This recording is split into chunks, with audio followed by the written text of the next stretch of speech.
ایک بزرگ فرماتے تھے اگر کسی کو تم برائی میں بھی دیکھو تو یہ سوچو ہو سکتا ہے اس کی زندگی کی آخری برائی ہو پھر وہ توبہ کر لے، اور میری زندگی کی ہو سکتا ہے یہ آخری نیکی ہو، مجھ سے کوئی گناہ سرزد ہو جائے۔ کتنے لوگ ہیں جو مرتبہ کمال پہ پہنچے لڑک گئے، بڑے بڑے لوگ تھے لیکن انجام ٹھیک نہیں ہوا۔ بلعام بن باورا کی مثال ہمارے سامنے موجود ہے۔ بنی اسرائیل کا مستجاب الدعوات ولی تھا، اور جب ہاتھ پھیلا کے منہ پہ ہاتھ پھیرتا تو ہاتھ بعد میں منہ پہ جاتے، قبولیت پہلے ہو جاتی۔ لیکن اسی کے بارے میں قرآن نے کہا نا، مَثَلُهُ كَمَثَلِ الْكَلْبِ، اس کی مثال کتے کی مثال ہے۔ زبان لٹک گئی تھی، زمین چاٹتا تھا، چونکہ اس کے ہاتھ نبی کے خلاف اٹھ گئے تھے۔ اس نے سمجھا تھا میں مستجاب الدعوات ہو گیا ہوں، اب جو چاہوں جس کے بارے چاہوں بد دعا کر دوں، لیکن بد دعا اپنے حق میں نکل گئی، زبان لٹک گئی۔ اس لیے میاں صاحب بولے، پڑھنے اتے مان کرینا نہ آکھی میں پڑھیا، او جبار کہار صداوے متا روڑ دیوے دودھ کڑیا۔ تو اس لیے ہر وقت ڈرتے رہو۔ ابھی ملیکہ کہتے ہیں میں نے 30 اصحاب رسول سے ملاقات کی ہے، 30 اصحاب رسول سے، تو میں نے ہر شخص کو فکر مند پایا ہے۔ وہ کہتے تھے ہمارا انجام ٹھیک ہو جائے، انجام ٹھیک ہو جائے۔ حضرت سیدنا ابو بکر صدیق رضی اللہ تعالیٰ عنہ، جن کے بارے میں میرے رسول کی زبان سے لفظ نکلے، ابو بکر فی الجنہ، ابو بکر جنتی ہے، لیکن وہ کہتے ہیں ایک چڑیا کو دیکھ کے شاخ پہ بیٹھی ہے، کہا واہ چڑیا کتنی موج ہے تجھے، ایک شاخ سے اڑتی ہے دوسری شاخ پہ بیٹھ جاتی ہے، اور قیامت کے دن تیرا حساب بھی نہیں ہوگا، پسے تو ہم ہیں جن کا حساب ہوگا۔ یہ وہ لوگ ہیں جن کی زندگی دیکھیے، ان الشیطان یفر من ذل عمر، عمر وہ ہے جس کے سائے سے شیطان بھی بھاگتا ہے، لیکن وہ کہتے ہیں کاش میں مٹی کا ڈھیلا ہوتا۔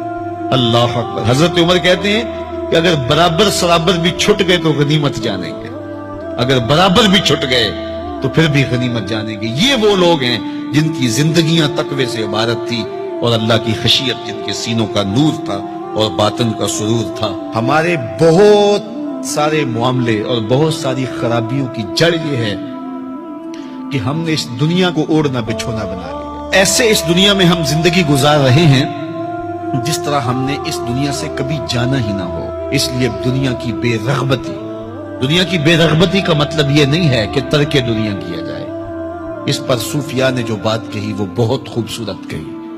وہ کہتے ہیں کہ دنیا کے اندر ایسے رہو جس طرح کشتی پانی میں رہتی ہے، کہ کشتی پانی میں رہتی بھی ہے لیکن پانی کو اپنے اندر آنے بھی نہیں دیتی۔ تم دنیا میں رہو، دنیا تمہارے اندر نہ رہے۔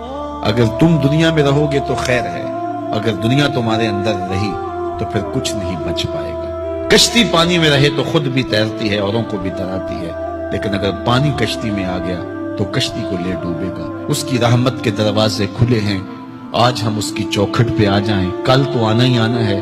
پھر جو کفن میں منہ چھپا چھپا کے آتے پھریں گے، کیا اچھا ہو کہ خود کھلے منہ سے اس کی رحمت کے دروازوں پہ آ جائیں۔ اس کی رحمتیں آواز دے رہی ہیں، یا ایھا الانسان، او بھاگنے والے انسان، او نسیان کے پتلے، او بھولے ہوئے، او بھٹکے ہوئے، راستہ چھوڑ کے جانے والے، مالک کی رحمت کی آغوش کو ترک کر دینے والے، آجا پلٹ کے، ما غرک بربک الکریم، آجا تیرا رب بڑا ہی کریم ہے۔ قبل اس سے وہ ماننے سے انکار کر دے، توبہ کا دروازہ بند ہو جائے، سورج مغرب سے طلوع ہو جائے، پھر بندہ ہاتھ کاٹے۔ کسی نے چیخ چیخ کے مجھے کہا تھا، کوئی رو رو کے ترلے منتیں کر کے مجھے کہتا تھا، میں اس کی بات کو نہ سنا، کاش کہ اس کی پکار کو سن لیا ہوتا، اس کی آواز پہ لبیک کہہ دیا ہوتا، اور میں اس کے ساتھ چل پڑتا، اور وہ مجھے انگلی تھام کر محمد عربی کی چوکھٹ پہ پہنچا دیتا، تو آج یہ رسوائیاں میرا مقدر نہ ہوتی۔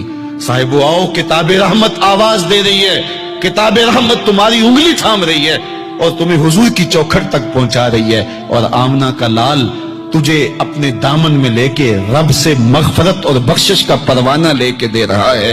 مجرم ہو تو منہ اشکوں سے دھوتے چلے آؤ، آؤ درے تواب پہ روتے چلے آؤ، قرآن میں مذکور ہے بخشش کا طریقہ، سرکار کی دہلیز سے ہوتے چلے آؤ۔ اور تھوڑی سی زندگی باقی ہے، بہت زندگی کاٹ چکی، آوارگی میں کاٹ دی، اور گناہوں میں کاٹ دی، منمانیوں میں کاٹ دی، خواہشات نفس میں کاٹ دی۔ آئیے ابھی سے اپنے اندر کو تبدیل کر لیجئے، اپنے احوال کی تبدیلی کا عزم مصمم کر لیجئے۔